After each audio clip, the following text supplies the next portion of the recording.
Bueno, vaya éxito.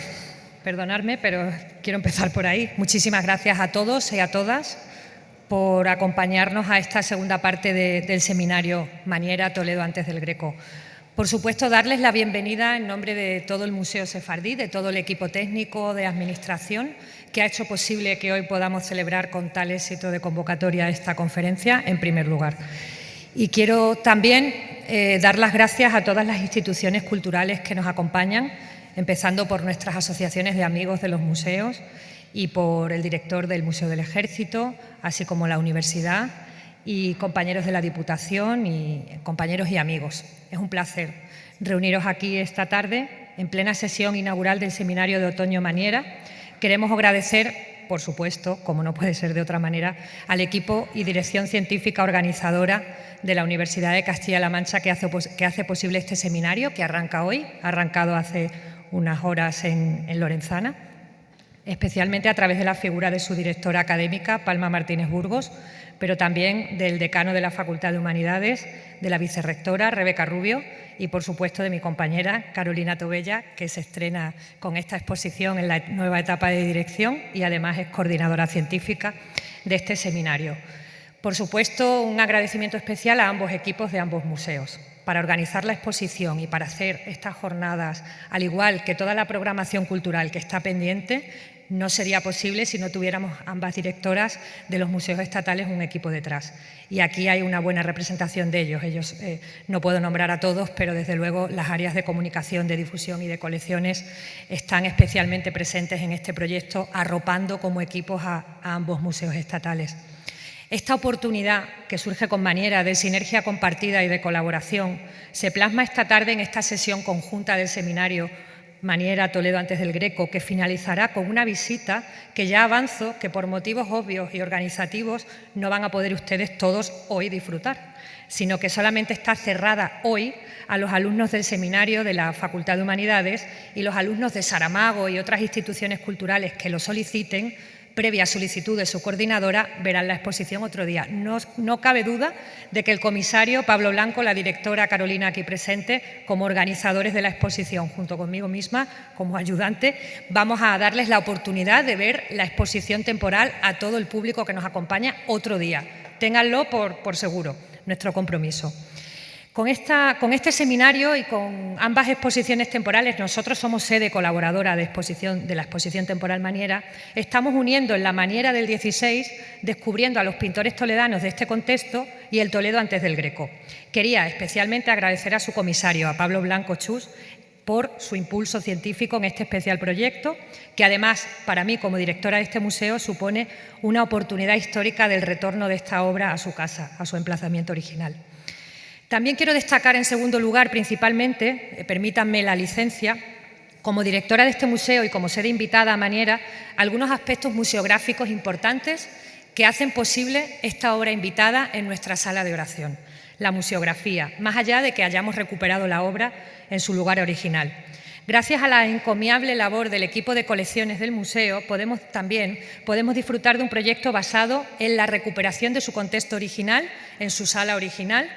Ha sido un verdadero reto diseñar en este espacio sinagogal, es una sinagoga histórica del siglo XIV, no es una sala de exposiciones temporales, ha sido un verdadero reto de museografía adaptar la obra de Juan Correa de Vivar en su contexto, por condiciones de humedad relativa, de temperatura y otras series de condiciones de la conservación del museo.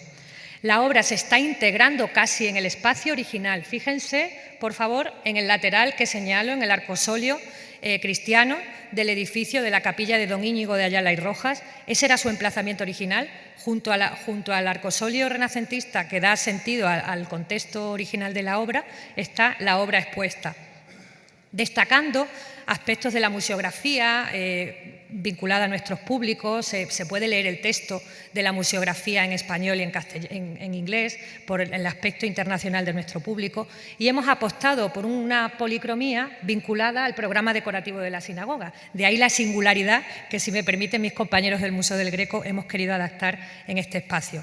Por no extenderme mucho, pero tengo que seguir agradeciendo, el motivo de reunirnos hoy aquí, concretamente en la segunda parte del seminario en el Museo Sefardí, es que tengo el honor de introducir y presentar a Leticia Ruiz, y de hacer la encomiable labor de resumir su brillante currículum vitae en unas pocas palabras, en unas pocas líneas.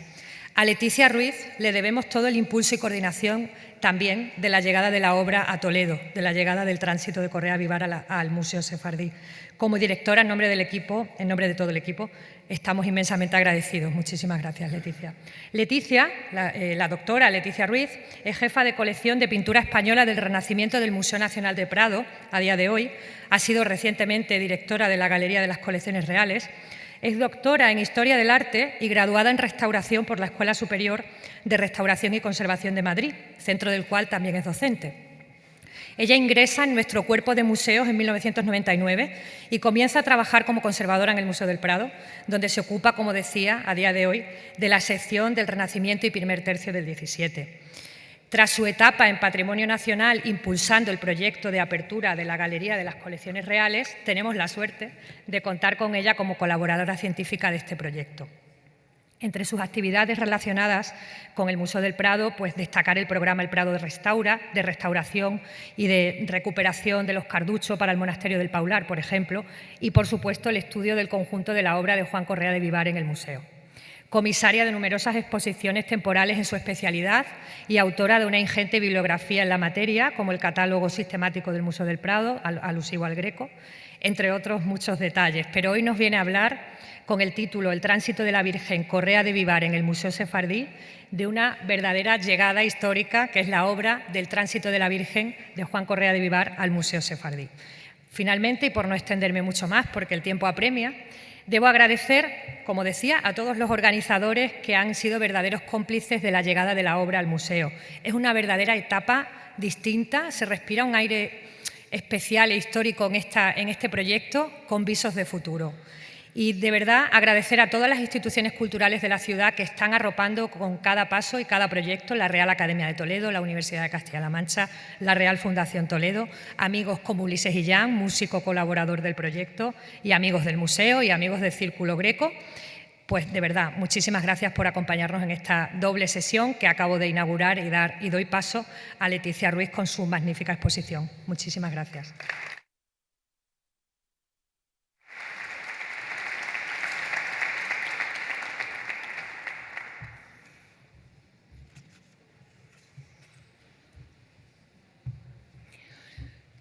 Buenas tardes a todos, es un placer estar aquí.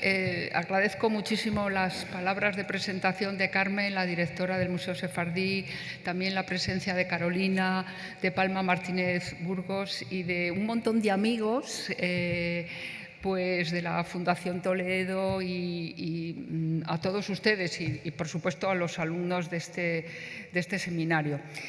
Es un gusto estar aquí y, al mismo tiempo, la verdad es que es un lugar que es absolutamente inmersivo, que da el día, cuando vinimos la semana pasada a ver cómo había quedado el cuadro en este sitio, la verdad es que imponía y uno pensaba...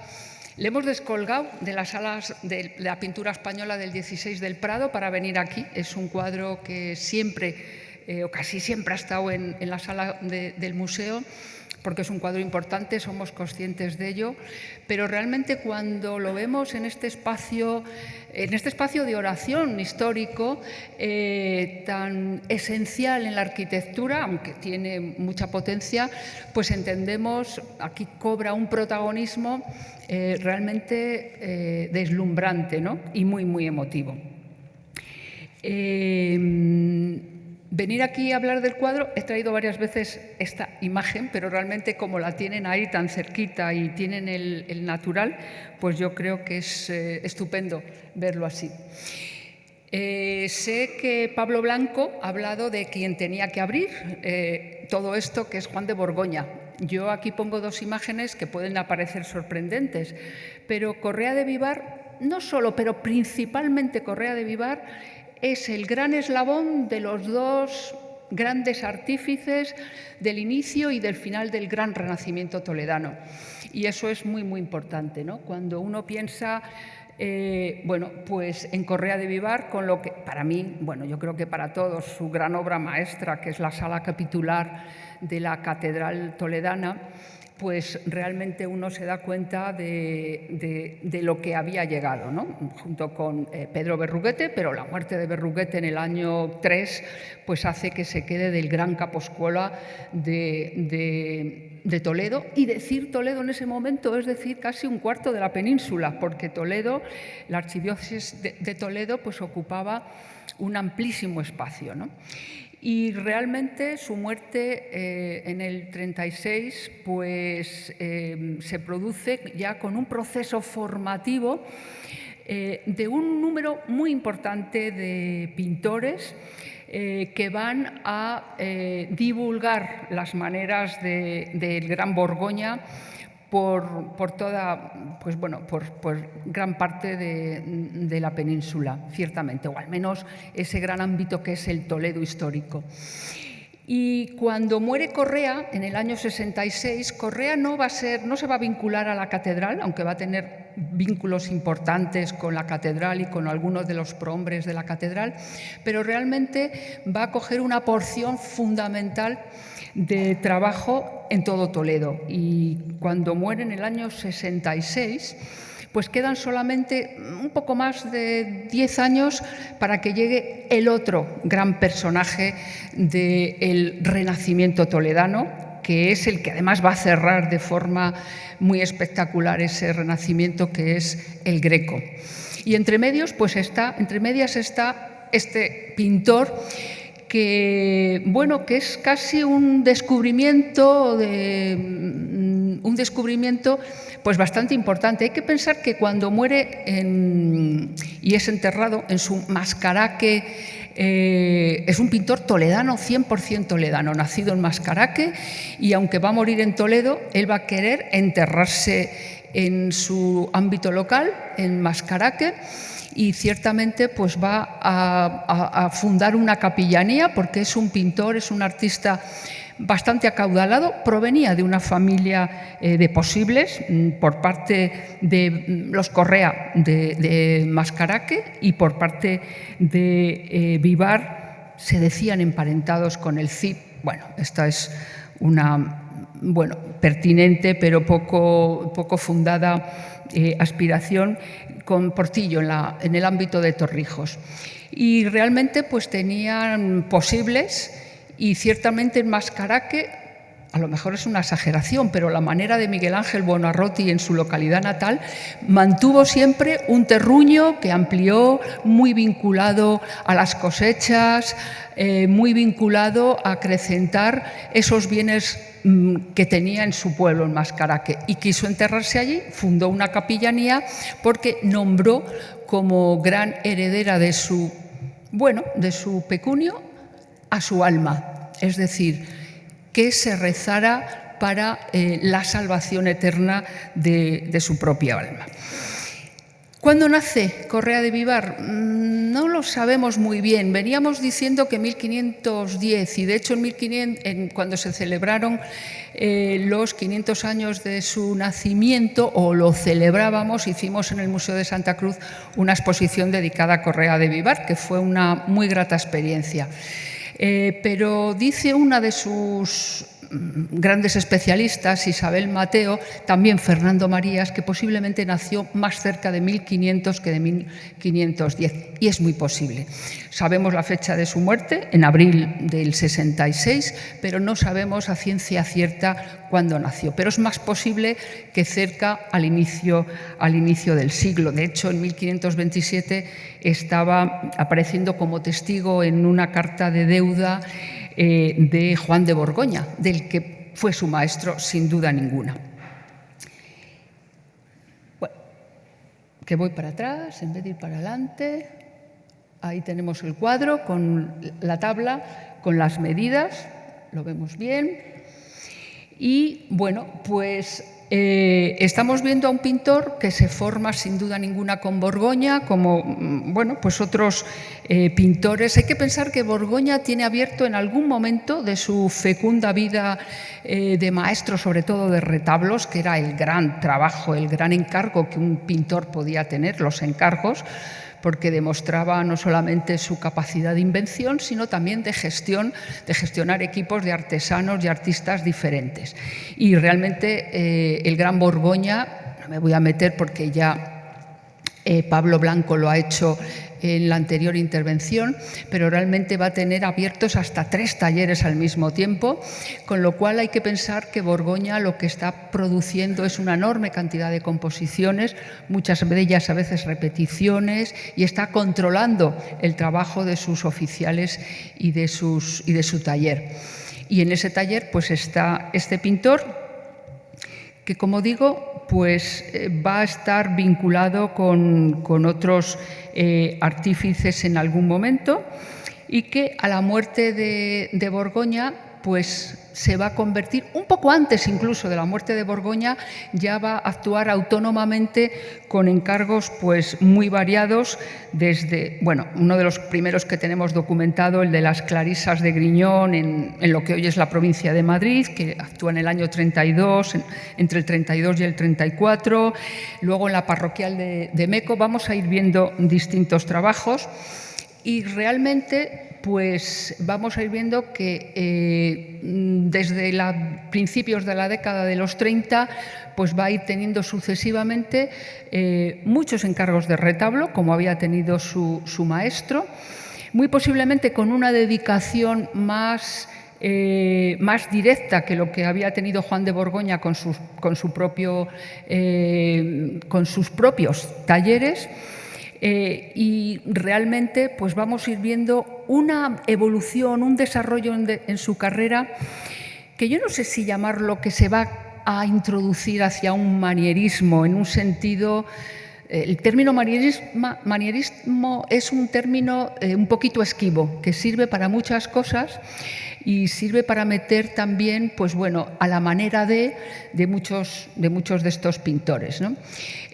Lo que vemos con Correa es un pintor que en su primera producción, sobre todo en los años 30, se parece mucho a su maestro, a Borgoña, aunque siempre, a diferencia de otros artífices y a otros autores, como puede ser Francisco de Comontes, luego Antonio de Comontes, que se van a mostrar siempre mucho más fieles al gran Borgoña.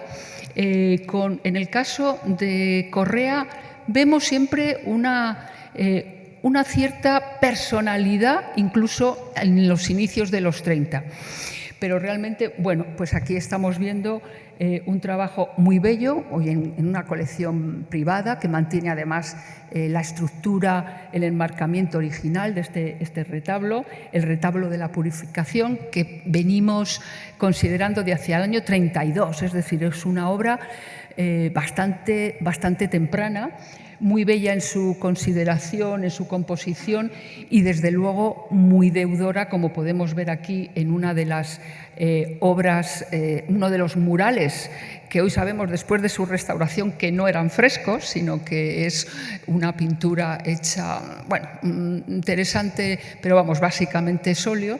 Pero bueno, lo que nos interesa es cómo cuánto se parece a su maestro, cuántas ideas hay del maestro, desde la propia apropiación de un espacio arquitectónico, diferente en ambos casos, pero realmente la preocupación por el espacio arquitectónico para enmarcar perfectamente y siguiendo los preceptos de la perspectiva más canónica, y estamos viendo también pues, soluciones formales muy parecidas y cierta tipología, los tocados mismamente, que se está pareciendo a su maestro. Pero al mismo tiempo tiene también una personalidad que no vemos en algunos de estos seguidores mucho más fieles al gran Borgoña. Bueno, volvemos al cuadro, volvemos a ver esta obra. No es que la volvamos a ver, es que estoy tonta a la hora de pasar. Vamos a ver si soy... Vamos a ver.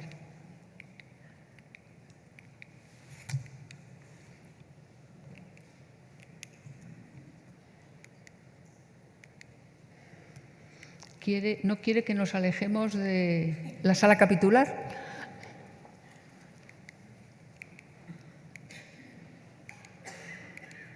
Bueno, aquí vemos otra obra de ese inicio de los años 30 que procede de Mora, de Toledo, uno de los, pues de los conjuntos realmente importantes iniciales del maestro. Y aquí también vemos esas formas tan caras, tan queridas para el pintor, con unas figuras que todavía son figuras un poco desproporcionadas en cuanto a cabeza y el canon del cuerpo, ¿no? Y vemos también, me parece que los niños Jesús de Correa son siempre unos niños muy activos, como que están... es muy curioso, en toda la producción de Correa, como estuvo soltero toda la vida, no tuvo hijos, y de hecho cuando el padre Sigüenza, refiriéndose a Correa en el monasterio del Escorial, donde tuvo alguna participación o algún encargo, dice, como Jerónimo, que era nuestro Correa, tuvo mucha vinculación Correa de Vivar con los jerónimos. Realmente no parece que abrazara ninguna orden, pero sí que fue un hombre muy religioso. Y soltero, sin hijos, pero es muy curioso porque es uno de los pintores del Renacimiento que le da al niño Jesús, pues realmente, no sé qué está ocurriendo en el... es muy activo el niño Jesús, ya lo ven. Realmente es muy activo. Bueno, y aquí luego nos vamos a fijar en el detalle, porque otra de las cosas que vamos a apreciar en Correa es su condición de ser un muy buen retratista. Lo vamos a ver, lo vemos en el tránsito de la Virgen, pero es un pintor que tiene una forma de retratar muy vinculado a lo que es el retrato de Orantes, siguiendo las tradiciones ya desde el XV y gran parte del XVI, que aparecen como Orantes, pero que en Correa es algo bastante llamativo, ese interés por hacer una representación muy fidedigna de los representados, ¿no? Vamos a recuperar luego el retrato de esta pareja que aparece postrarse ante el nacimiento del niño Jesús. Vamos a ver si soy capaz.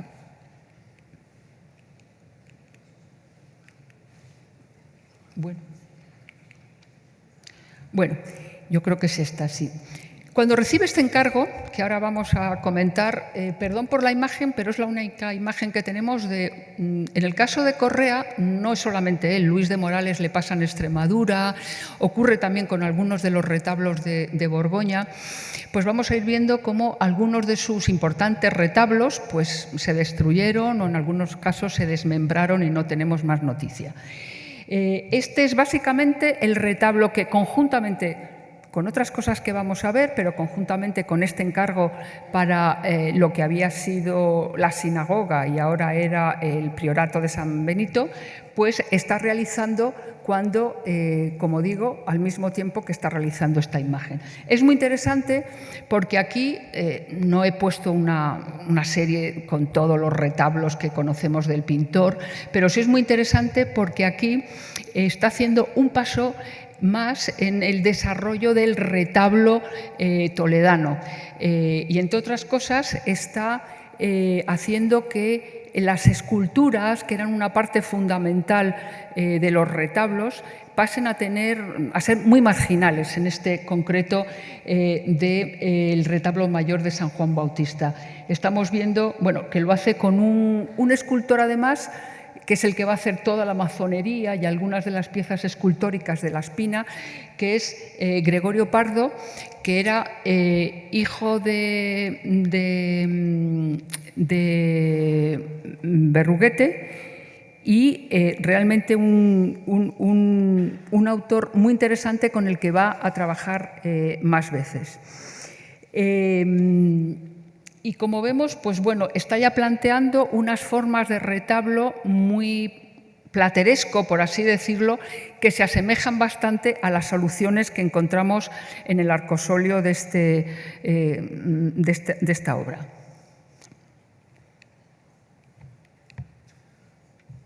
No sé qué pasa.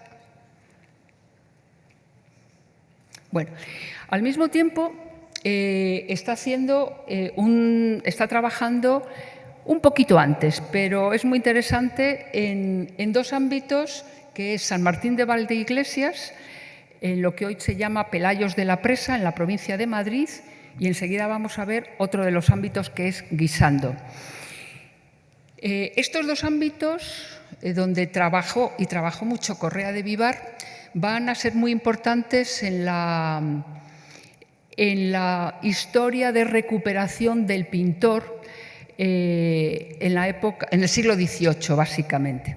Yo antes les decía que fue enterrado en Mascaraque y que fundó una capillanía para que se rezara por su alma. Sin embargo, a pesar de que muere en el 66, en el 75, 1575, en las relaciones que se hacen para el rey, para Felipe II, que es una especie de censo y situación de las distintas localidades de la península por las que se va recogiendo datos sobre la población, sobre los artesanos, sobre la vida económica de prácticamente la península.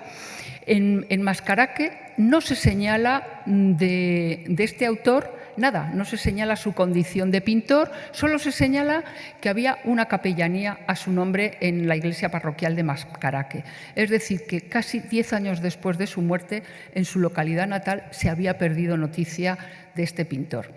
Se va a recuperar, como digo, en el siglo XVIII y se va a recuperar al viaje por España ese conjunto monumental que hace Pons y sus correspondientes por toda la península, y se van a fijar sobre todo en la obra de Correa de Vivar, del que no saben el nombre de pila, no tienen datos certeros.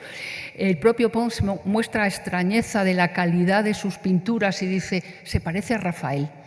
Dice, tiene realmente mucha calidad, y bueno, da una serie de datos que le habían dado especialmente en Guisando, pero también en Valdeiglesias, o mejor dicho, en Guisando, que va a repetir en Valdeiglesias, y ahí empieza a fijarse una cierta idea de un pintor toledano que en algunas de sus obras muestra pues una belleza de dibujo, un colorido claro y armónico y una serie de figuras que se parecen a Rafael.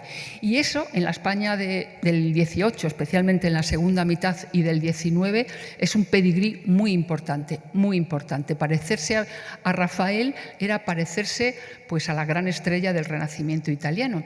Y realmente eso es lo que va a recoger luego Ceán Bermúdez en su gran diccionario de artistas españoles en 1800. Va a recoger prácticamente lo que nos dice Pons de lo que ha visto en Valdeiglesias y en Guisando. Una de las cosas que ve, realmente tenemos un importante conjunto en el Prado de obras de los dos ámbitos, de Guisando y de Valdeiglesias, y que están bastante repartidos. El Prado tiene un poquito más de 40 obras, 42, pero realmente, pues bueno, tenemos en varios museos españoles, pero principalmente en Santa Cruz tenemos un depósito importante.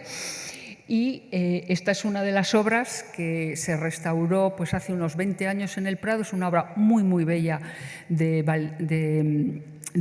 este conjunto. Como digo, pues bueno, aquí estamos viendo al pintor un poquito antes de enfrentarse al tránsito de la Virgen. Y estamos viendo pues, esas características que vio tan oportunamente Pons, o el correspondiente que tuviera, en el que apreció pues, ese dibujo extraordinario, ese colorido muy armónico, muy bien tratado, y que realmente pues, muestra pues, ya una madurez muy clara del pintor. Esta es una obra que compositivamente también tiene una deriva del mundo de Borgoña y que va a también seguir los Comontes, Francisco y Antonio Comontes, esta composición. Pero realmente esta es una obra de una gran belleza y nos muestra pues, muchos de los intereses que va a tener siempre Borgoña con la inclusión de los paisajes, estos paisajes un poco en el entendimiento flamenco de cómo se van haciendo estas matizaciones de azules para crear perspectivas, y estos antepechos también arquitectónicos, con relieves clásicos muy interesantes en la obra de Borgoña, pero que luego realmente en Correa van a tener un predicamento muy importante. Bueno, también de Valdeiglesias, aunque lo tenemos desde hace bastantes años depositado en el Museo de Pontevedra, una obra que la he traído a colación porque tiene también algo compositivamente cercano al tránsito de la Virgen, ¿no? Y es esta muerte de San Bernardo asistido por varios santos y por la Virgen María, ¿no? Y es esa forma de proceder con la cama en paralelo al espectador, con el peso de la arquitectura tan clara, para crear un espacio adecuado, y al mismo tiempo pues algo que vamos a ver y vamos a comentar enseguida, que es esa mesa cercana, esa especie de clerecía en la cual aparece un plato de peltre con unas frutas que siempre tienen algún significado o algo que ya había plasmado el Gran Borgoña también en el tránsito de la Virgen, en la obra para la sala capitular, y que repite tanto aquí Correa como luego en la obra que hoy venimos a comentar. Por supuesto, el acetre en primer término. Bueno, esta obra la traigo por dos cosas. Es una obra también, una obra muy importante. Es la que ha sustituido ahora en el espacio que dedicamos a Correa con el tránsito de la Virgen, pues es la que, como yo digo, ha salido de los almacenes. Es una obra que durante mucho tiempo la hemos tenido expuestas, pero ahora el 16 español se ha quedado un poquito más encogido por diversos motivos. Y esta es una obra que pertenece, yo creo que he traído la recomposición entera, a lo que es un retablo de estación, que era algo que también muy característico, especialmente de los monasterios, porque se colocaban en las 4 pandas de los monasterios para las ceremonias religiosas que en ciertas épocas y en ciertas festividades conventuales se llevaban a cabo. Y este realmente es un conjunto de guisando, de la primera intervención en guisando que va a tener Correa de Vivar, precisamente entre los años 35 y 38. Ahí se me han variado las cifras, pero entre el 35 y el 38 hace este conjunto que realmente es una pieza muy bella. Y ven nuevamente ese niño que está bendiciendo, ese niño que no es un ser inerte, está con esa movilidad tan característica de Correa, ¿no? Y que aquí también se muestra muy cercano en algunos modelos de su maestro, pero realmente pues con una enorme personalidad ya. Y bueno, quizá lo más cercano a Borgoña está casi en Los Ángeles. Bueno, esta es la reconstrucción que planteamos hace ya unos cuantos años. Cómo era, porque había la idea, como otro que vamos a ver ahora, otro cuadro bellísimo, el retablo de la Anunciación, que era en realidad una suerte de armario con lo que en el contrato que volvimos a releer de Guisando indica papos, es decir, los laterales de la obra, en la que también se completaban con una historia referida siempre, en este caso, pues una de las obras que están en la exposición Maniera, que es uno de los profetas y que procede precisamente de los papos de este retablo de Guisando, el retablo de la Natividad.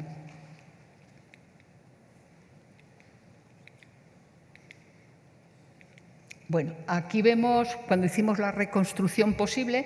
Esto era, bueno, cuando en el Museo de la Trinidad, el tiempo que estuvieron estas obras, había un importante taller de restauración donde, bueno, podríamos hablar mucho del tipo de intervención que se hacía. Y en el caso de estos conjuntos que se habían extraído pues, de los ámbitos conventuales, que se habían extraído a veces con gran peligro para las propias obras, porque hay que pensar que uno de estos retablos de estación estaban embutidos dentro de los muros y a veces había que apalancar con piezas metálicas y tenía pues, muchos problemas, aunque lo hicieran con mucho amor, pero realmente lo que hacían era trabajar con mucha prisa, cuando se produce todo el fenómeno de las desamortizaciones. Y entonces, bueno, aquí hicimos, cuando estuvimos trabajando sobre este conjunto, tratando de ver cómo podía ser, a propósito de las decoraciones que mete en otras obras Correa, para tratar de imaginarnos las partes que se eliminaron para convertir, en este caso, los papos de ese armario o retablo de estación, convertirlo en pequeños cuadros de caballete, para hacerlos viable, para colgarlos, para exhibirlos y luego para repartirlos, ¿no? De hecho, del retablo de la Natividad yo les he dicho que la tabla central la acabamos de sacar para sustituir al Tránsito de la Virgen y, sin embargo, aquí en el Museo de Santa Cruz están los cuatro apóstoles. Bueno, aquí es como los colgamos, bueno, una parte, no se ve la parte de la derecha, porque, por ejemplo, una de los batientes de la obra, que fue una operación realmente difícil, porque no son tableros muy anchos, lo que se hizo en el Museo de la Trinidad es cerrarlos por la mitad para sacar 2 cuadros.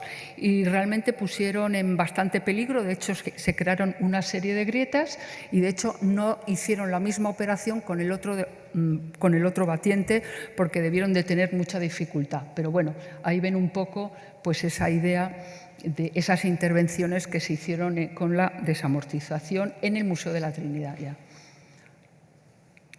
Bueno, aquí ya nos situamos nuevamente aquí, estamos básicamente donde está el cuadrante rojo que he puesto, estamos situados muy cerca, estamos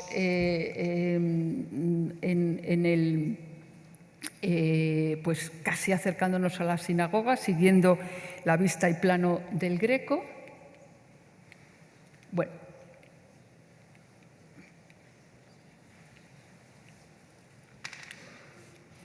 Yo creo que, bueno,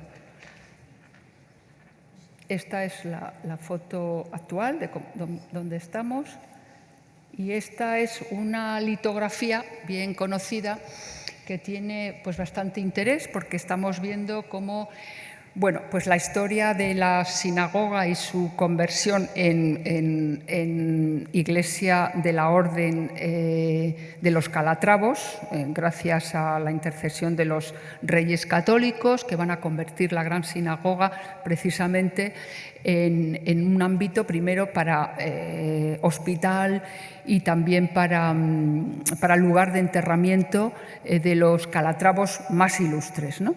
Entonces, bueno, aquí vemos una imagen pues muy característica del costumbrismo, de las imágenes costumbristas del siglo XIX y que nos ofrecen una imagen parcial de este lateral de la gran sala de oración, incluso lo que era el retablo mayor de la iglesia. Bueno, he querido sacar, y el otro día lo comentaba con los compañeros aquí del Museo del Tránsito y también con el Museo del Greco, cómo ahí podemos ver que en los papos de esa capilla funeraria también hubo algún tipo de pintura y solamente por la imagen que hemos sacado ampliada un poco de la litografía vemos que es un Cristo con la cruz a cuestas. Posiblemente también de Correa, aunque no hemos encontrado ninguna referencia. Y posiblemente, bueno, pues era lo que habría en el otro papo, tendría algo que ver con el motivo central que es el tránsito de la Virgen, pero relacionados, vinculados pues, con algún tema cristológico que completara un poco lo que era este nicho, este arqueosolio que claramente tenía en esos papos, como indicaban en los contratos del 16 a propósito de este tipo de estructuras, pues alguna otra representación que no ha llegado hasta nosotros. Ahí nos preguntamos porque, bueno,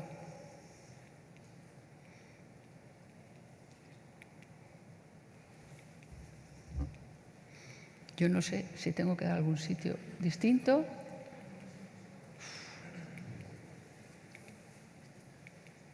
Bueno, nos vamos ya.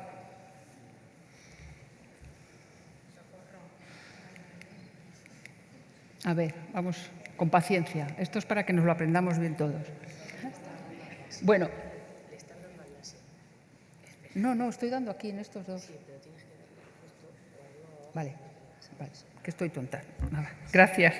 Bueno, pues ahí indicamos, puede ser el arcosolio, el de la derecha, el que va a ocupar la tabla de Cristóbal de Palacios, porque en esta otra puerta más pequeña sí que hay una inscripción donde se señala a Cristóbal de Palacios como el artesano que hace esa solución para esa otra puerta. Posiblemente sea también de Cristóbal de Palacios al que le debemos esta solución, que por otro lado es la solución que vemos que está trabajándose en ese momento. Y he puesto una foto muy mala porque es una foto del año 1930 de ese retablo de Herrera del Duque, que era en el que estaba trabajando Correa cuando se le encarga también esta obra, ¿no? Y entonces, bueno, pues son estas soluciones de renacimiento plateresco muy característico de la zona, muy bello y muy adecuado para este ámbito, ¿no? Bueno,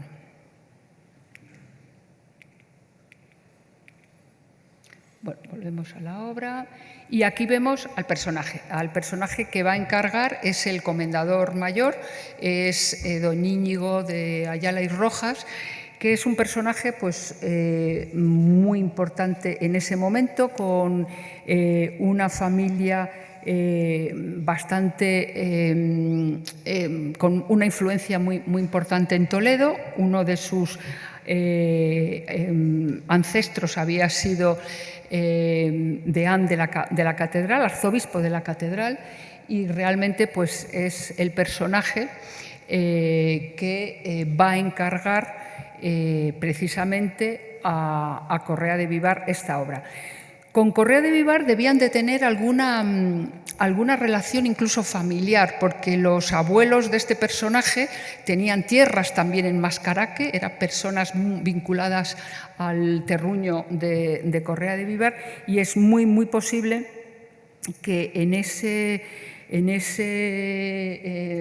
ámbito, pues el pintor más importante en ese momento en Toledo y con vínculos a Mascaraque, pues sea el encargado de hacer este encargo. Es un encargo que además es un tema que no es demasiado frecuente en el ámbito castellano, no es demasiado frecuente, pero tiene toda una explicación vinculado para el lugar en el que iba a ser enterrado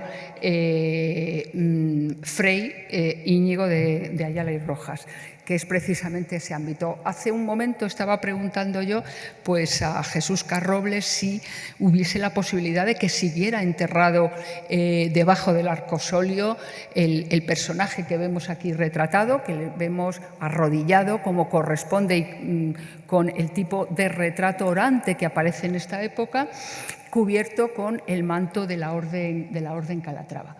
Vamos a ver enseguida algún detalle más.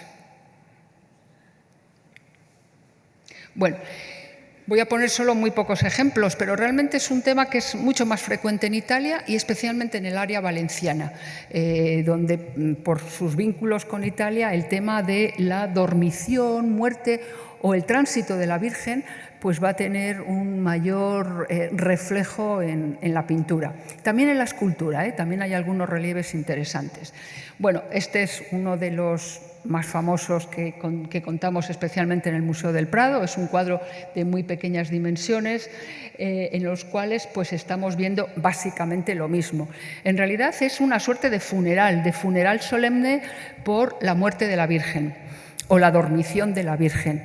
Y entonces, en el caso de Andrea Mantegna, la ha representado ya muerta, rodeada por los apóstoles que la asisten como oficiantes y que, como correspondía con los oficiantes y siguiendo uno de los evangelios apócrifos, aparece San Juan con la palma que había sido entregada, según la tradición, por Dios Padre, no, por el propio Jesucristo, a la Virgen para que la mantuviera para el día de su tránsito a los cielos.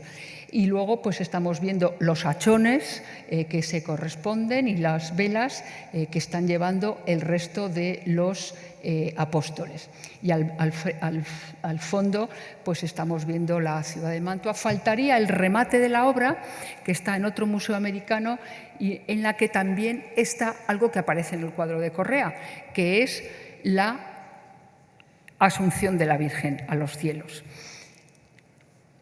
Y estas son, bueno, la verdad es que en el ámbito valenciano es raro el pintor importante que no tenga alguna versión del tema del tránsito de la Virgen, que en el área valenciana normalmente lo están llamando más la dormición. Bueno, eso es igual.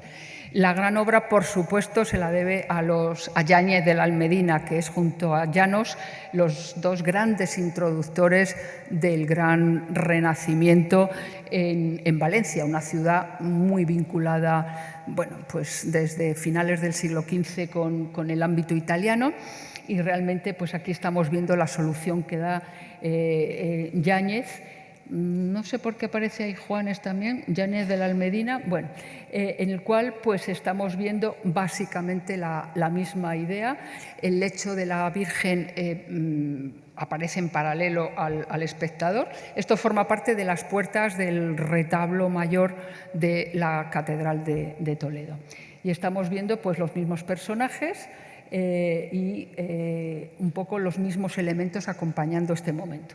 Lo mismo podíamos decir de Masip Juanes, ese sí, en el extraordinario retablo de Segorbe, que va a cambiar un poco pues también nuestra apreciación sobre Juanes en la pintura de ese momento, y estamos viendo un poco básicamente la misma idea, como por la ventana aparece ese segundo momento después de la muerte, la dormición, el tránsito, pues la ascensión de la Virgen María a los cielos.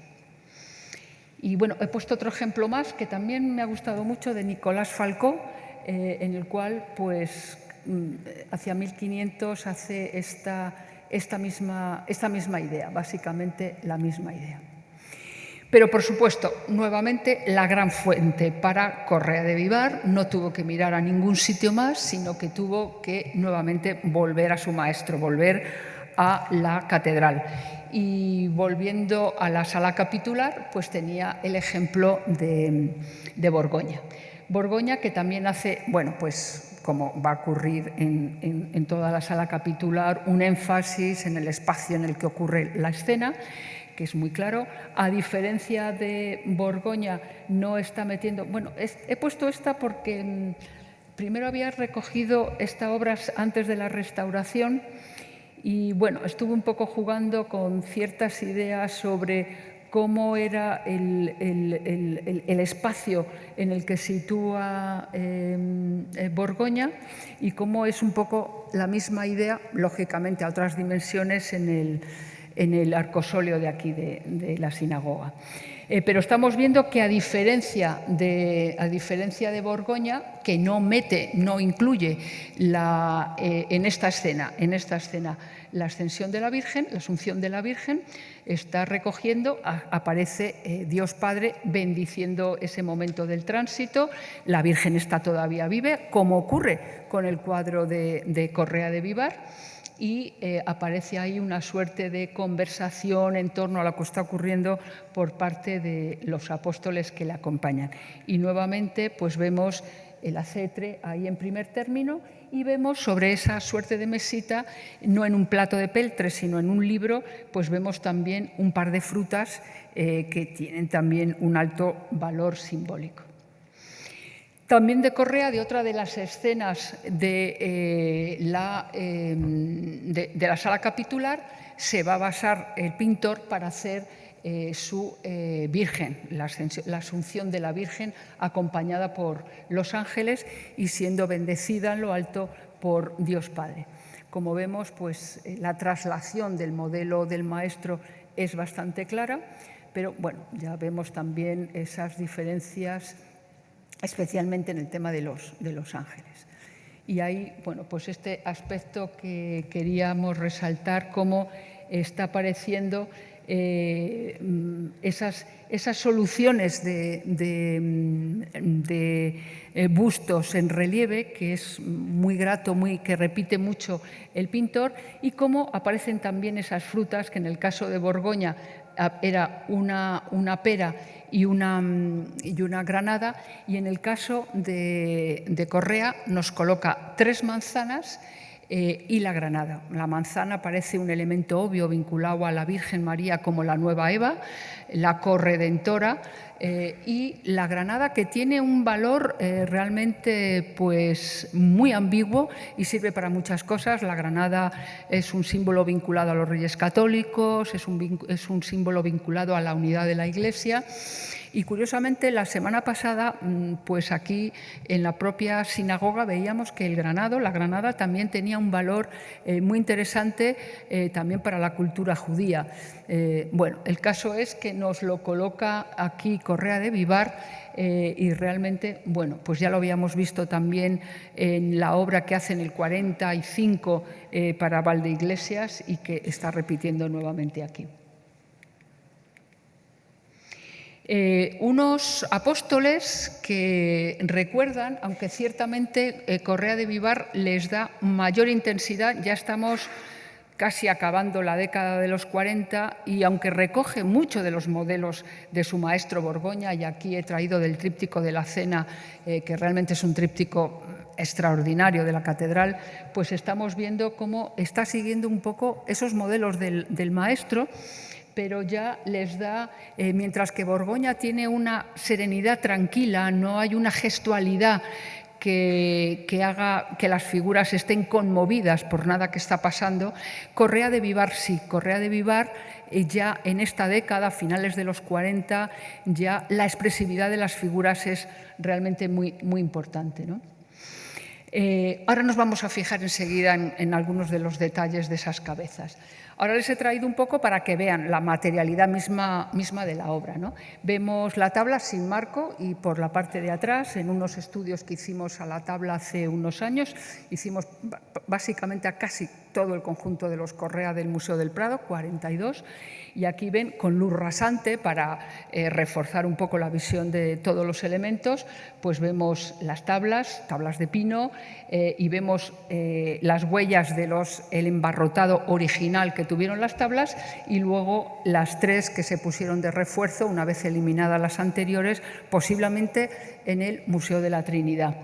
Y vemos cómo pues, las esquinas superiores estaban cortadas, estaban mochadas, sin duda para tener cabida adecuada en el arcosolio. Y aquí vemos una radiografía que ahora vamos a ver en detalle, porque ahí vemos un poco la unión de las tablas con las espigas y vemos pues, algunos detalles que son realmente muy interesantes.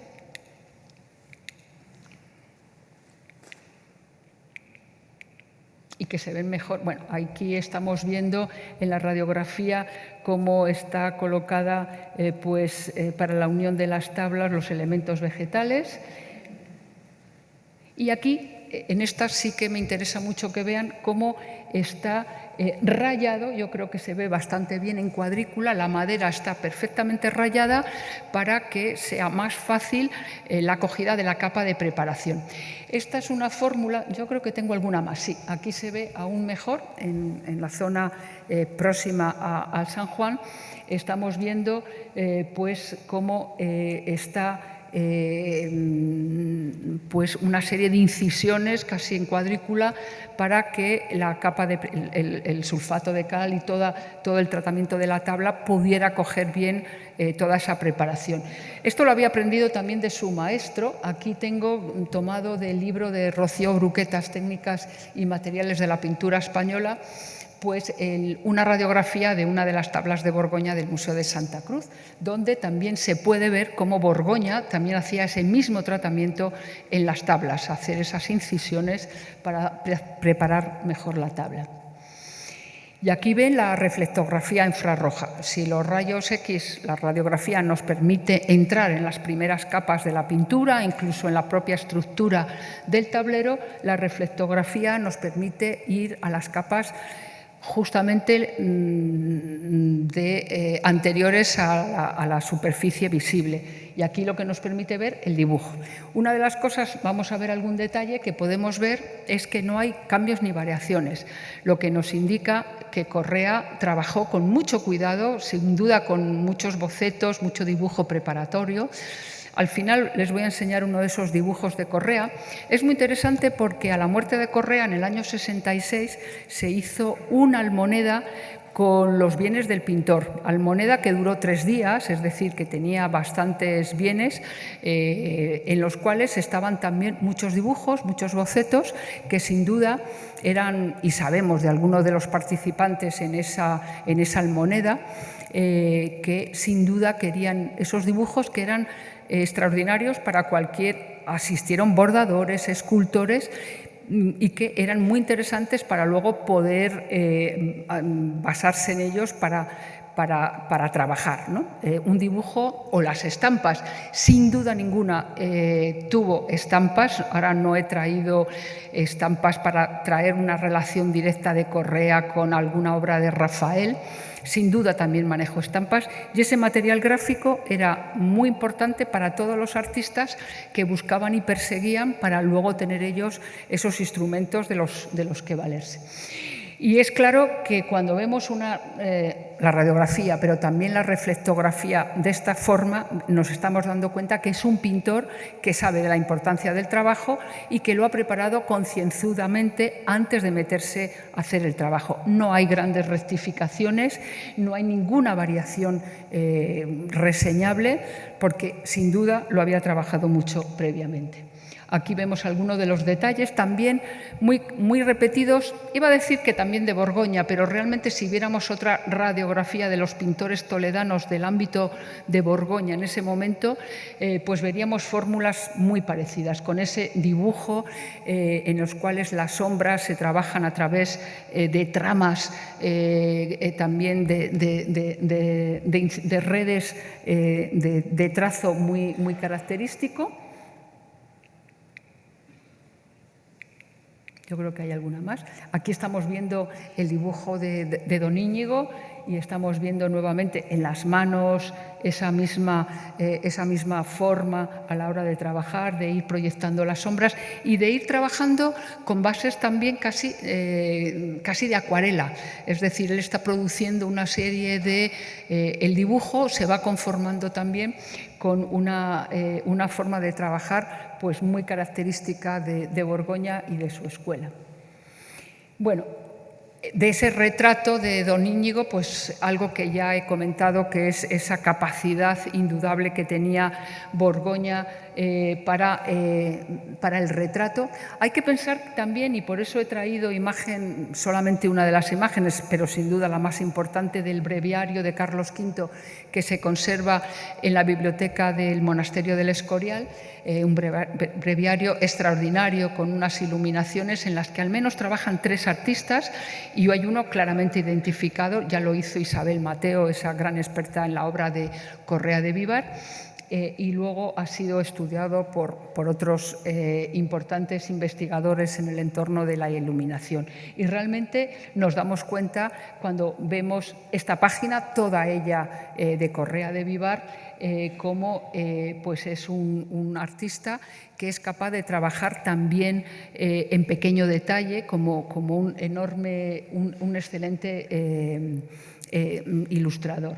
Vemos que además incorpora el retrato de Carlos V, del emperador, y que a diferencia de los retratos, comenzando por el Gran Tiziano y otros pintores que van a disimular los rasgos ausbúrgicos de Carlos V, pues realmente vemos, y lo vemos también en este ejemplo que he tomado del retablo de Mora, que es de finales de los años 30, pues también que incluye al emperador, y vemos, hay algún ejemplo más,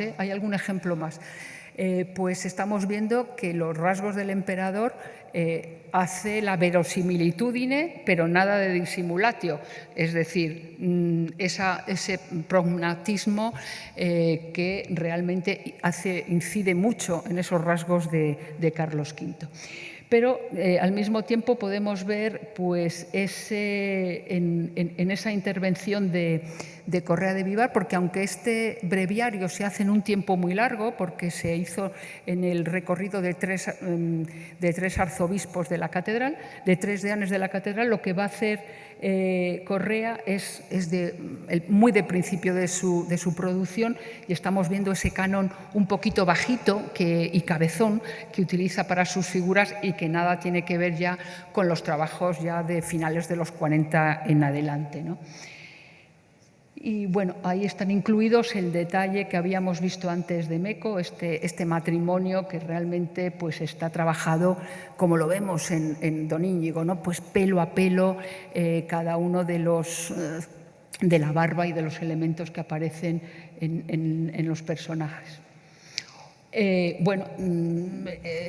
Fórmula muy semejante a la hora de representar, en este caso no con el hábito calatravo, sino con el de Dominico, pues estamos viendo a otro personaje en un tema que ahora volveré a comentar brevemente sobre el papel de Correa como el que va a prolongar, el que va a proponer algunos de los temas que luego va a tratar el Greco, ¿no? Y aquí estamos viendo el personaje en fórmula muy similar, y aquí estamos viendo la sepultura, la losa de la sepultura, que, pues que sabemos que Elías Tormo a principios del siglo XX comenta que está aquí en este ámbito, en esta sala de oración, porque, como digo, esto se convirtió pues en el lugar preferente de sepultura de los calatravos más ilustres, y cómo se fueron retirando pues algunas. Está en el Museo de Santa Cruz, y vemos pues los mismos elementos del escudo de armas de Don Íñigo, tanto la parte de Ayala como de Rojas, que ahora veremos. Yo creo que la he traído. Sí, detalle que están en las ventanas del fondo de la obra.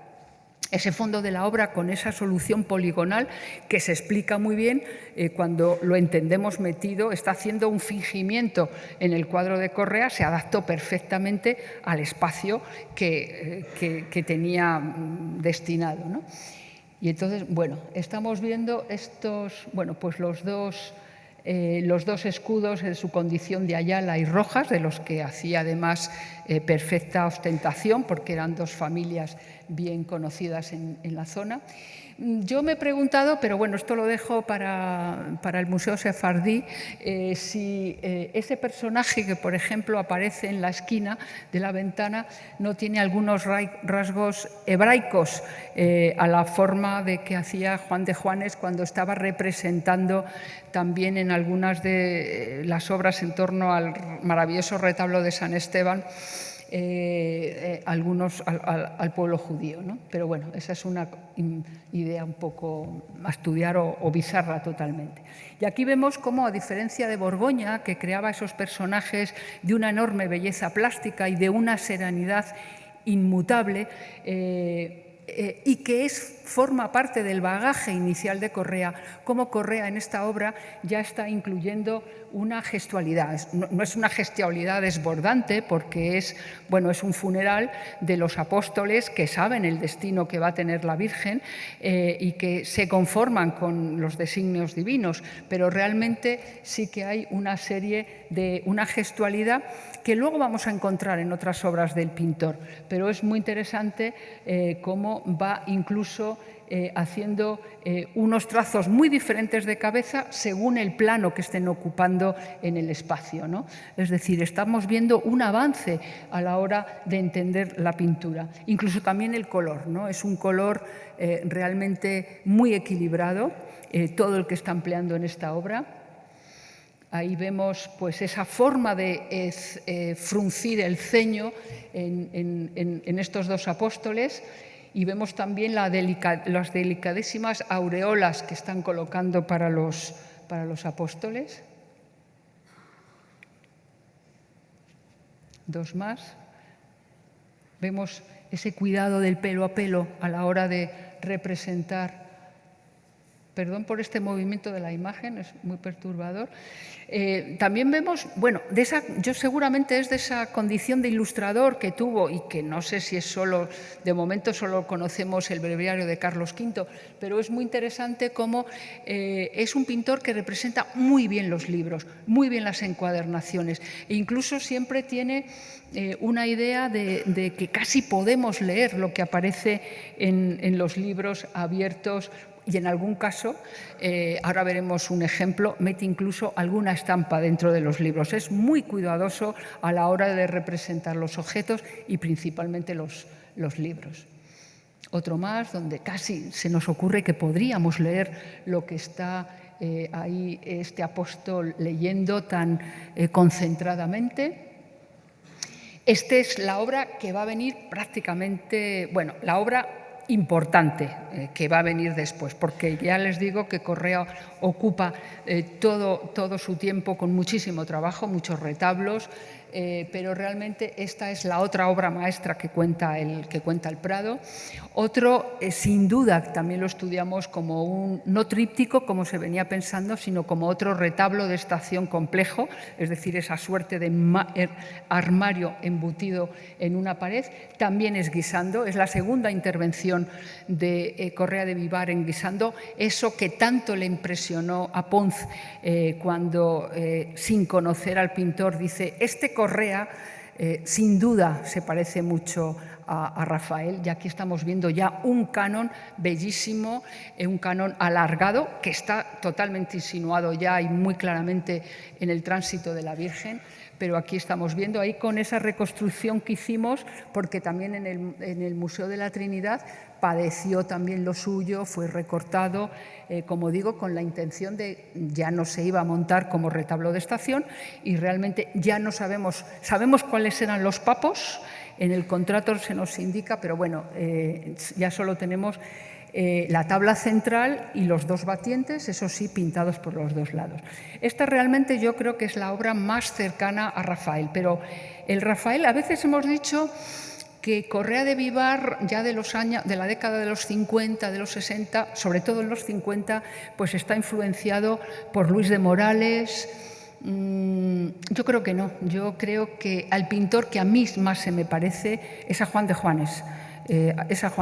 Por este colorido claro, por esta visión tan monumental de las figuras, este posarlas, que son casi esculturas que se posan perfectamente en el espacio, y esta visión del paisaje tan realmente poético, con estas lejanías azuladas bellísimas. Y la tabla central, que realmente pues es una tabla en la que ven la Virgen María está leyendo un libro perfectamente dibujado con sus cierres y con una estampa de la zarza ardiendo que está dentro del propio libro, que es la visión veterotestamental de la condición inmaculada de la Virgen, ¿no?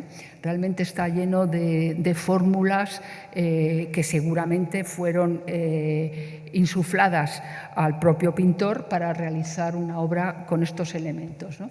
Pero vemos ya un modelo, un canon que nada tiene que ver con lo que hemos visto de Moca, de Mora o de Meco, perdón.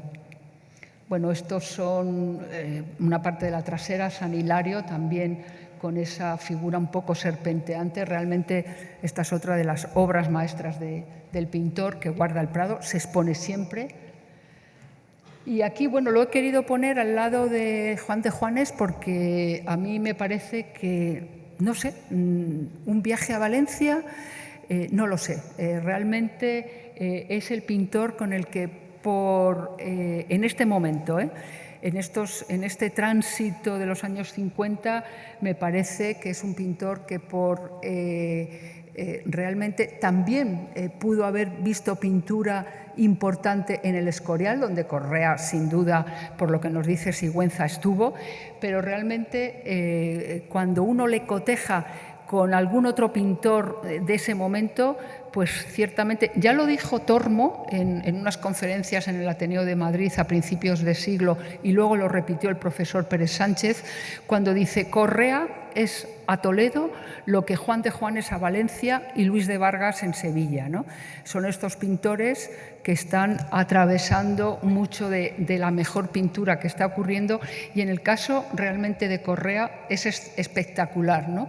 De esas primeras obras muy vinculadas a Borgoña, aunque ya con elementos y matices, ¿no? Pero bueno, he traído esto que me parece que tiene también por esa visión del paisaje, esa calidez y esa poética muy grandes. Y bueno, ya para ir cerrando, pues obras ya que están cerrando el ciclo vital del propio pintor y que empiezan a sugerir cosas que cuando pensamos, por ejemplo, en el Espolio del Greco, que es la obra que junto con el Axala Capitular yo les decía, Borgoña es el nexo entre los dos grandes maestros, ¿no? Pues vemos cómo hay un tema que el Espolio parece una gran creación del Greco, y lo es, vamos, eso no hay ninguna duda. Pero el Greco debió de ver algunos ejemplos, y solo se nos ocurre de Borgoña, donde se trata bien los preparativos de la crucifixión, pero al mismo tiempo con la presencia, esa presencia que luego al Greco se le achacó para no quererle pagar lo que el Greco pretendía, la presencia de la Virgen María. Bueno, algunos elementos que están ya en obras del propio Correa, ¿no? O que están en una versión, este clima asfixiante en torno a Jesús que se produce en la gran obra del Greco, pues en una obra de Correa, que es verdad que es otro asunto, es el apresamiento, pero realmente vemos muchos de esos elementos que están ya, que van a estar luego presentes en la obra de Correa, ¿no? Bueno, señalar otro ejemplo más que ya señaló Isabel Mateo y que me parece bastante pertinente, pues con esta obra que tenemos en el Prado sin restaurar, espero que no nos quede mucho, es una obra de pequeñas dimensiones, pero que estamos viendo algunos de los elementos de una otra creación importante del Greco, en este caso para la capilla de San José, como es San Martín y el Mendigo. Bueno, y aquí he traído a colación las obras finales, aunque esta no es tanto, pero esta es una obra que durante mucho tiempo ha estado vinculada también a la posible relación, a la posible llegada de la obra del tránsito de la Virgen al Museo del Prado. Como saben, cuando se produce la desamortización, pues se trajeron, de hecho, por eso tiene tantas obras el Prado de Correa, pero ciertamente pues hubo pues alguna protesta muy bien sustentada sobre que en el caso de este ámbito pues no correspondía actuar con la desamortización porque no correspondía a ningún convento ni a ningún monasterio, cosa que es totalmente cierta. No sabemos el por qué durante los primeros años de vida del museo, de la llegada de estas obras al museo, mejor dicho, a partir de 1872, esta obra también se vinculaba con la llegada del tránsito de la Virgen. Hoy sabemos que no tenían nada que ver. Y está en estas condiciones que es casi testigo de lo que fue el frente de Toledo durante la Guerra Civil. Eso que ven ahí son orificios de las balas, lo debieron de colocar en las ventanas de Santa Cruz para defenderse. Y bueno, es muy interesante porque esta es una Pentecostés ya de época final, aunque más final aún es esta obra de la que no hay... Bueno, yo sí que creo que es un Correa de Vivar. Fernando Marías tuvo sus recelos cuando escribió la ficha sobre esta obra. Yo creo que es un Correa de Vivar y vemos varios personajes cómo se parecen a algunos de los apóstoles que están presentes en la obra que tenemos en esta sala.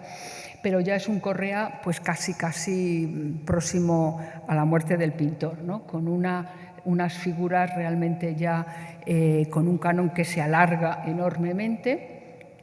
Y lo mismo con este, sí que me parece ya el momento absolutamente manierista, otra vuelta de tuerca más de Correa de Vivar, cuando está haciendo en Calzada de Calatrava uno de sus últimos retablos, un retablo del que he traído este Cristo entre los doctores, donde ya el colorido ya tiene, su paleta se hace mucho más agria y sus figuras ya están cogiendo unas dimensiones y una formulación realmente extraordinaria, ¿no? Este sí que me parece, pues eso, una vuelta más de ese manierismo que primero toma elementos de su maestro, luego de Rafael a través sin duda de estampas, de algún otro maestro que ha tenido necesariamente que ver en el Escorial. Yo me pregunto siempre por las concomitancias con el gran Juan de Juanes, y realmente esta es una obra extraordinaria dentro de ese momento final del gran pintor. Les he traído el único dibujo conocido del pintor, que bueno, pues es este Calvario. Es una atribución, claramente, podría discutirse mucho, y sin duda la utilizó un bordador por el tipo de orificio que tiene en todo el silueteado. Y realmente esta es una obra que nos recuerda cómo, lo que les he dicho antes, en su Almoneda, que duró 3 días, se acercaron muchos y muy importantes artesanos a hacerse con ese material, sobre todo el material gráfico, que era tan importante para los artistas de la época.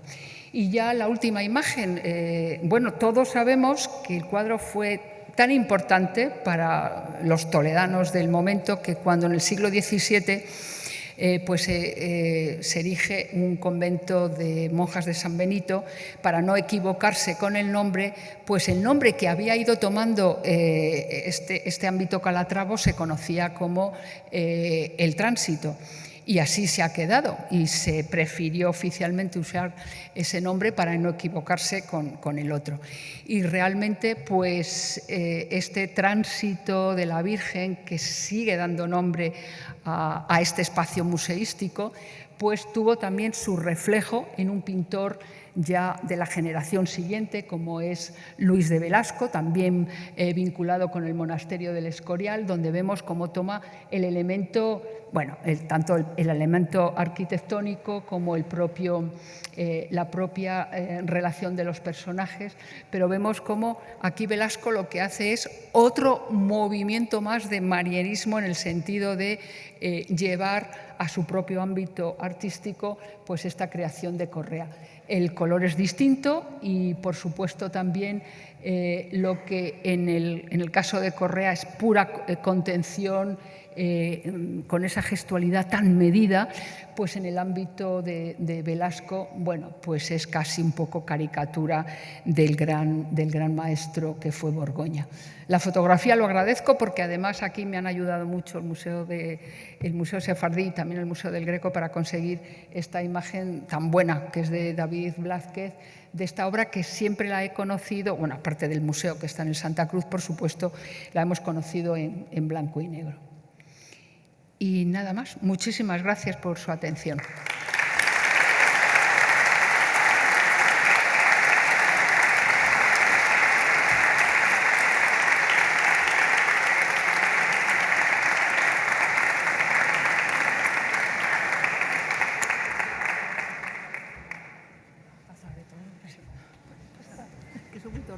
No, no te preocupes. Muchísimas gracias, Leticia. Creo que para todos los invitados, públicos, asistentes, ha sido un verdadero lujo pasar la tarde del lunes, arrancando así la semana, con el seminario que durante mañana y pasado va a ocupar en la Facultad de Humanidades y en el Museo del Greco. Saben que hay programadas visitas y a otros espacios los alumnos del seminario. Me han pedido la organización científica del seminario que recuerde que solo los alumnos inscritos en el programa van a ir hoy al Museo del Greco, pero yo tengo que agradecer al programa de la Universidad de Mayores, que ha llenado literalmente la sala, y a su coordinadora, Bea Cano, que hoy no puede estar aquí, la asistencia y la implicación con el museo y con el seminario. Otro día, cuando Bea se encuentre bien y cuando se pueda, todos los alumnos que estáis aquí presentes, y me consta que sois más de 30, de los 30 inscritos inicialmente, Vais a poder visitar la exposición con su comisario, con Pablo Blanco y con los responsables del Museo del Greco. Y también me comprometo como directora de este museo a acompañaros en la explicación de la obra invitada a Maniera. Por tanto, de verdad, agradecida y tranquilidad que vais a poder visitar otro día la exposición de la mano de los responsables. Y por último, a los alumnos del seminario, permaneced porque hoy brevemente vais a ver la exposición con su comisario y con las directoras científicas del seminario, y recordar firmar, que si no, no cuentan los créditos. A todos los demás, muchísimas gracias, y en nombre de todo el Museo Sefardí, gracias por vuestra implicación.